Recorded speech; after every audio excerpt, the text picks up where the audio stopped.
प्रातः क्लास चल रहा था 23/5/1968 गुरुवार को एकदम 9वें पेज के मध्यांत में बात चल रही थी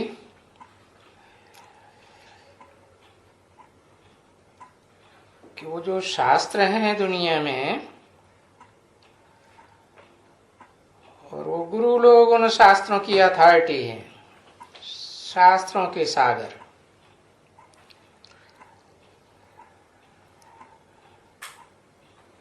तो मैं तो बैठ करके समझाता हूं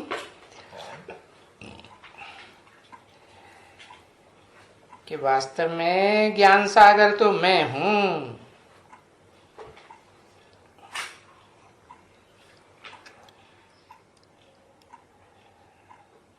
जो बाप चित्रों में तुमको साक्षी देते हैं कि बरोबर ब्रह्मा द्वारा बाप बैठ करके सभी वेदों, ग्रंथों, उपनिषदों का, शास्त्रों का सार समझाते हैं।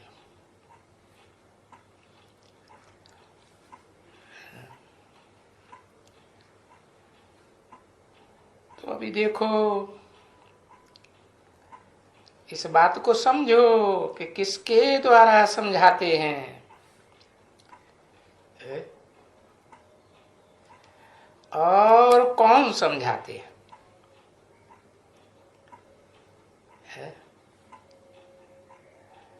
कोई तो होगा समझाने वाला, बाप ही समझाते हैं ब्रह्मा द्वारा। सारे रचयिता का वो समझाते हैं।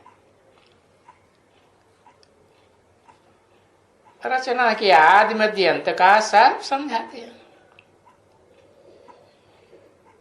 ये सृष्टि है, रचना साकार सृष्टि है, तो रचयिता भी साकार होना चाहिए। निराकार तो निराकारी ज्ञान ही देगा ना।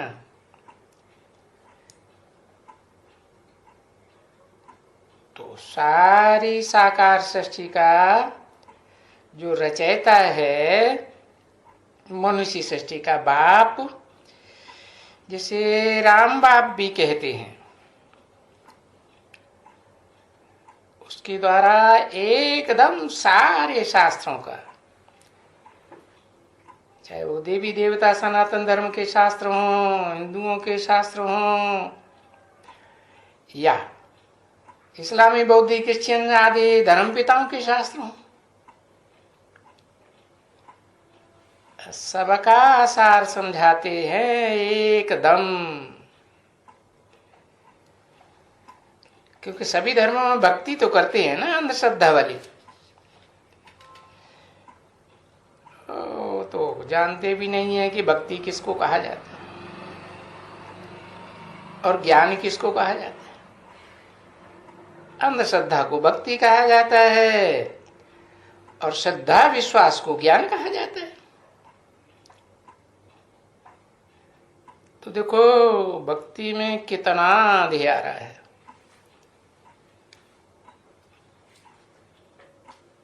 अंधियारे में सब अंधे हैं।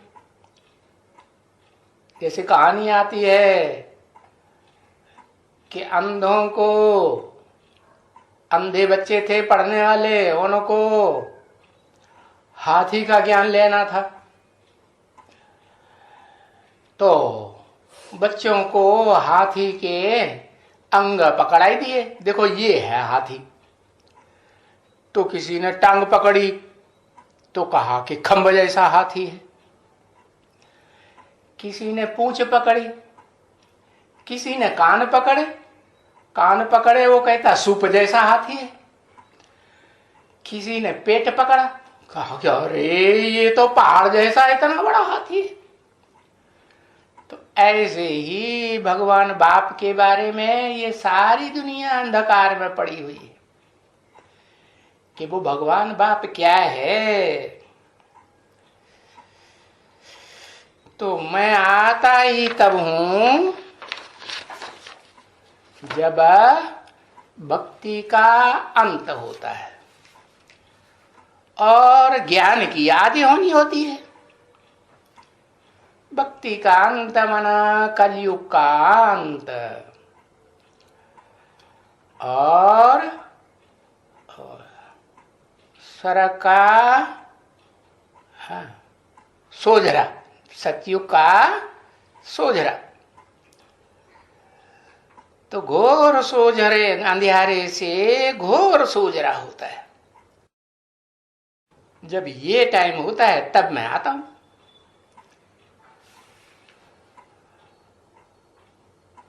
वो धर्म पिताएं तो कोई अंधियारे को सोझरा थोड़े ही करते हैं। अंधकार और ही दुनिया में उनके आने के बाद बढ़ता जाता है कि घटता जाता है? बढ़ता जाता है। 23/5/1968 की प्रातः क्लास का 10वां पेज। तो देखो, मैं कब आता हूं ये किसी को पता ही नहीं, तो मेरी तिथि तारीख ही नहीं। कृष्ण की, राम की तिथि तारीख देते हैं देवताओं की, मेरी कोई तिथि तारीख नहीं देते। क्यों? कारण? कुछ तो कारण होगा।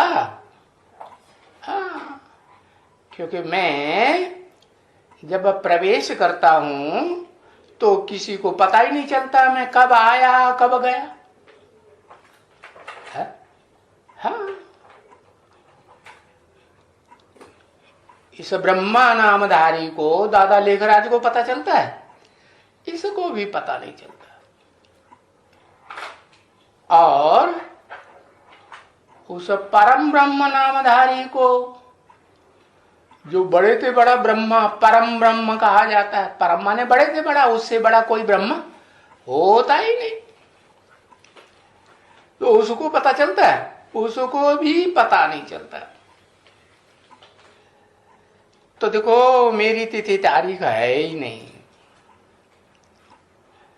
ये जो ब्रह्मा कुमार कुमारी अंधश्रद्धा में पड़े हुए हैं, ये तो भक्ति मार्ग वालों की देखा दूनी नकल करके मनाए रही हैं। क्या? शिव जयंती।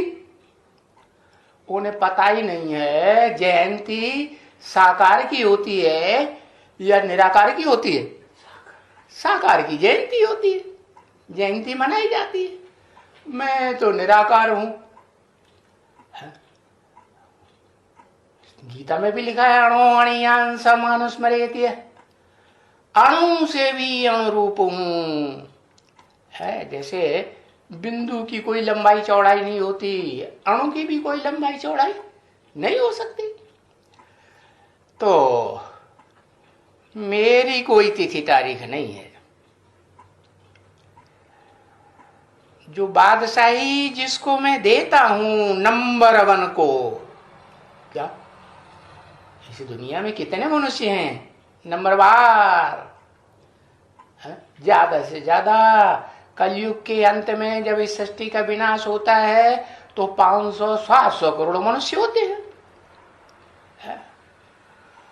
उन मनुष्यों के बीच में नंबर 1 मनुष्य कौन हुआ? आदम,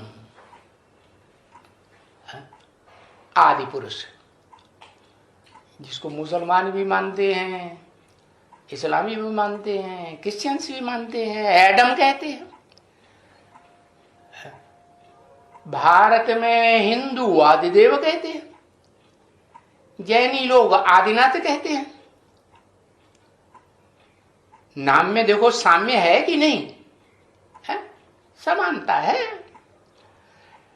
तो मैं उसी नंबर 1 में प्रवेश करता हूं, आदम में, जिसको सब धर्म पिताएं मानते तो है लेकिन बेचारे जानते नहीं कि वो क्या होता है?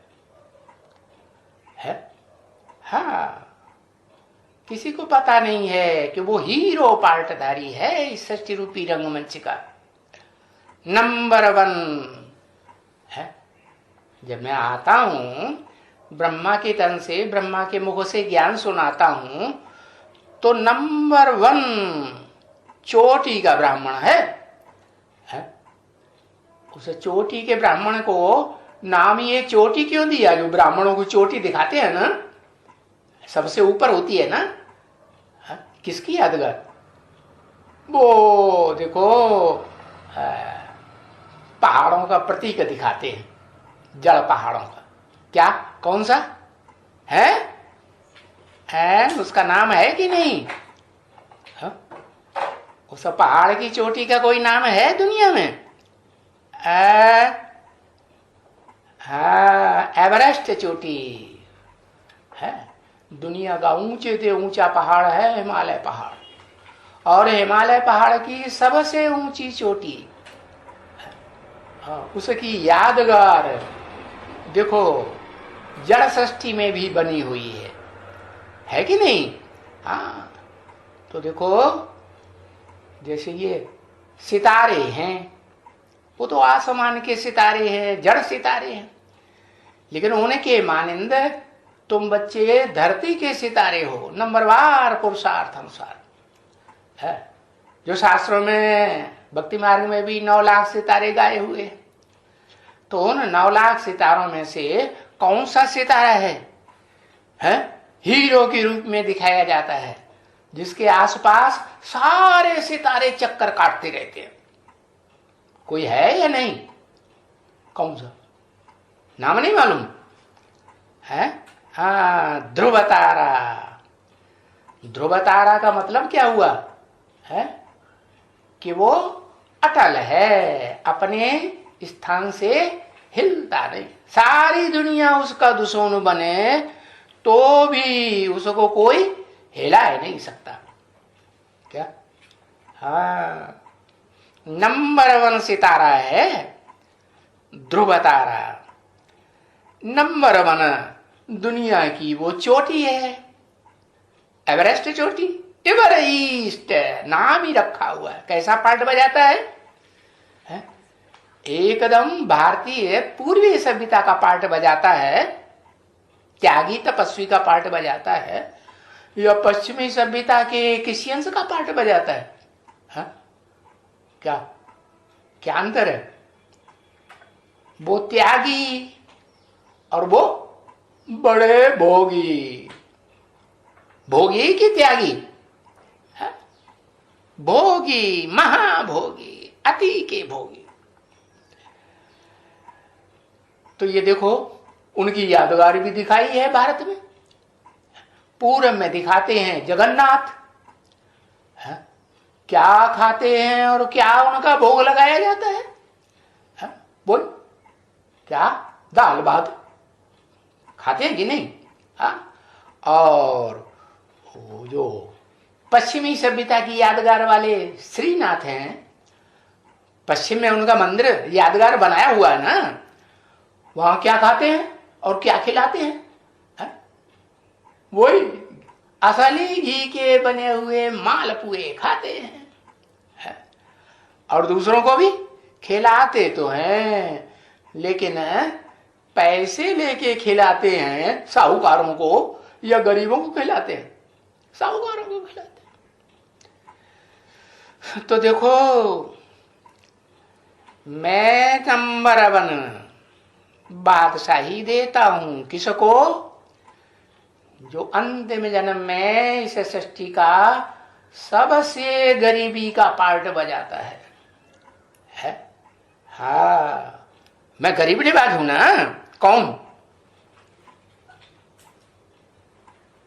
कौन है गरीब निवाज? वही सदा शिव ज्योति जिसे कहा जाता है, शिव बाबा कहा जाता है तो शिव निराकार, निराकार आत्माओं का बाप ही है, बाबा नहीं है। लेकिन जब वो आदम के मुकर्रर रथ में प्रवेश करता है, जो कल्प कल्प का मुकर्रर रथ है, उसमें प्रवेश करता है तो उसे शिव बाबा कहा जाता है। निराकार और साकार का मेल हुआ ना।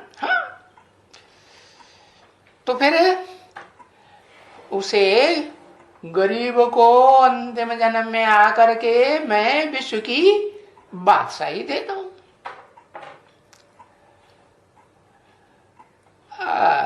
तो देखो, और सबकी तिथि तारीख है।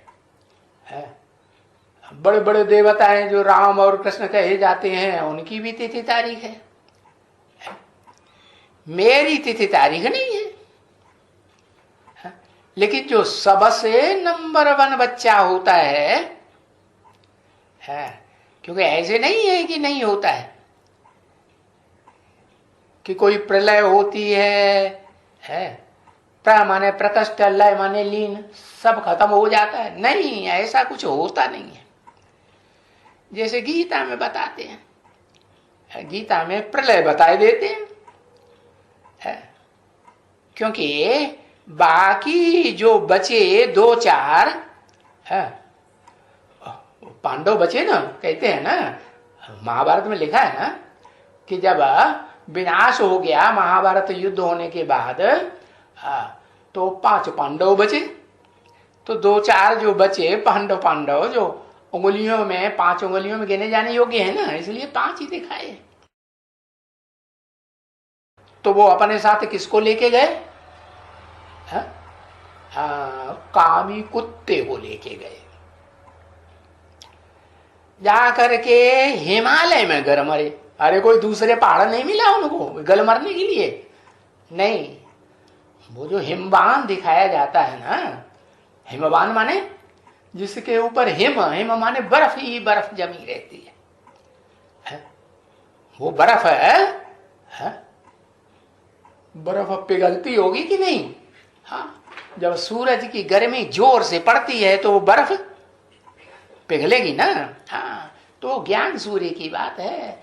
जब ज्ञान सूर्य का गरम गरम ज्ञान जल पड़ता है, ज्ञान की रोशनी पड़ती है, तो बर्फ पिघल जाती है और ज्ञान गंगाएं, ज्ञान जमुनाएं बहने लगती है।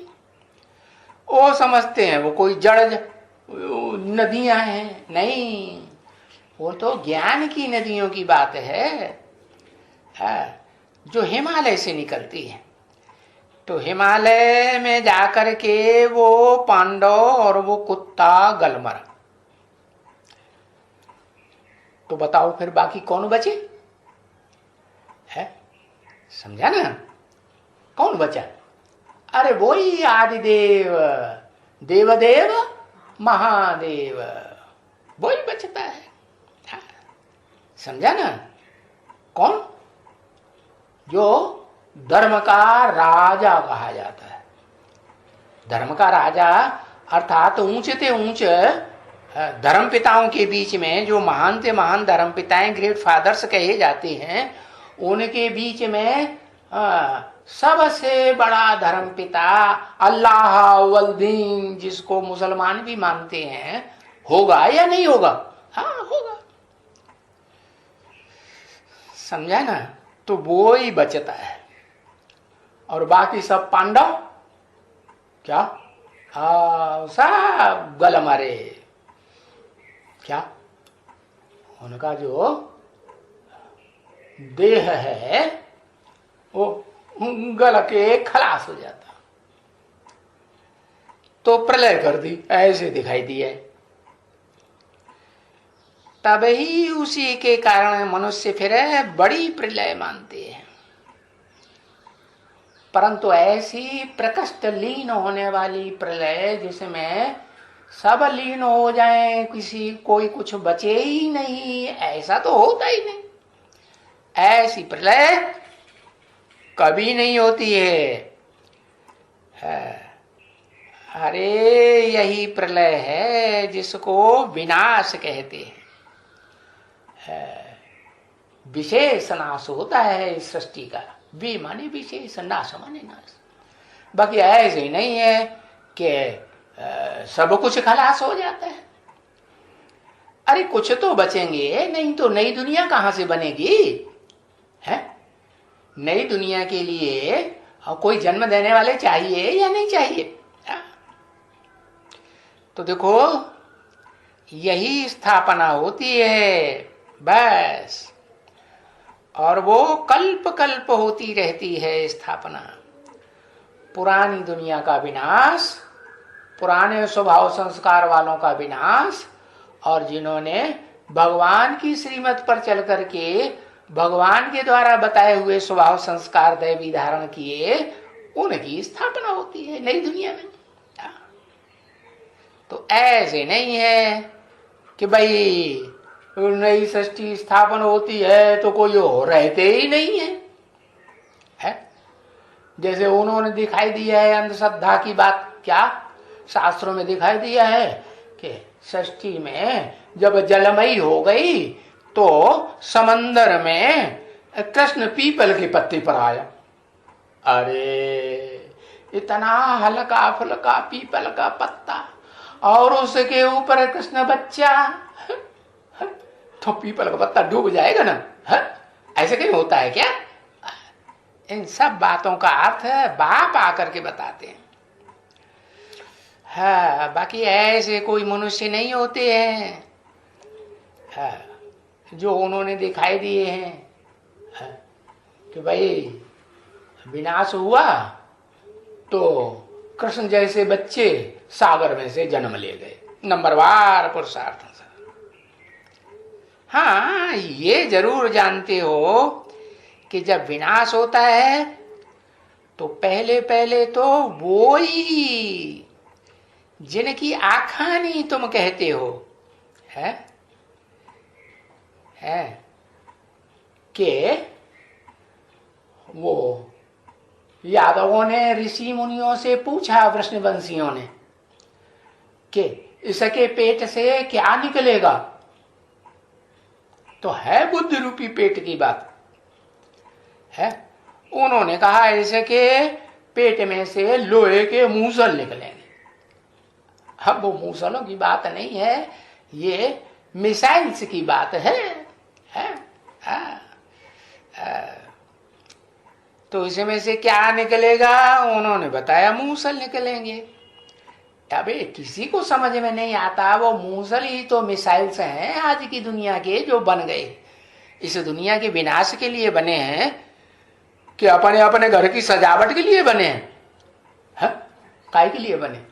जो चीज बनी है वो उपयोग में आएगी या नहीं आएगी? आएगी।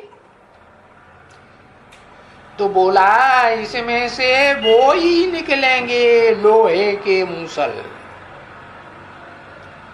है, जिसको घिस घिस करके जाके पोंखेंगे। अरे उन लोहे में से तो तलवारें निकलेंगी है, तलवारों जैसे डंब निकलेंगे।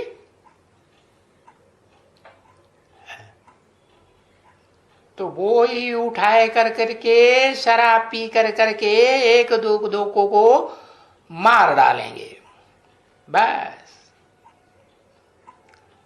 अब ये देखो कैसी चरियाई निकाली है। अभी तो तुम जानते हो बच्चे कि ये कोई बात नहीं है। अरे ये तो है ना यादवों की बुद्धि से दिखाते हैं ना शास्त्रों में।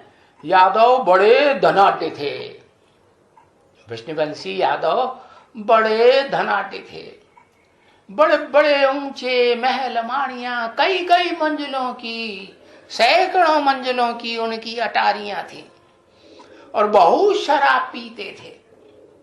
है शराबी कबाबी थे कि नहीं? मांसखोर थे कि नहीं थे? तो देखो अभी उनकी बुद्धि से, बुद्धि रूपी पेट से ये मिसाइल से निकल रहे हैं।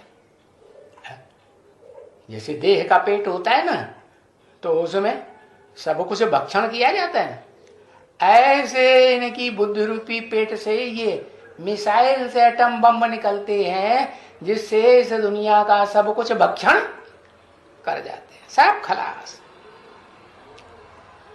तो वो ही देखो साइंस से इनके बुद्धि रूपी पेट से निकल रही है। जिससे अपने कुल का विनाश करेंगे। अपने कुल का भी विनाश करते हैं और साथ साथ सारी दुनिया का भी विनाश हो जाता है ना। क्योंकि ये मिसाइल, ये एटम बम ढेर के ढेर बहुत हैं।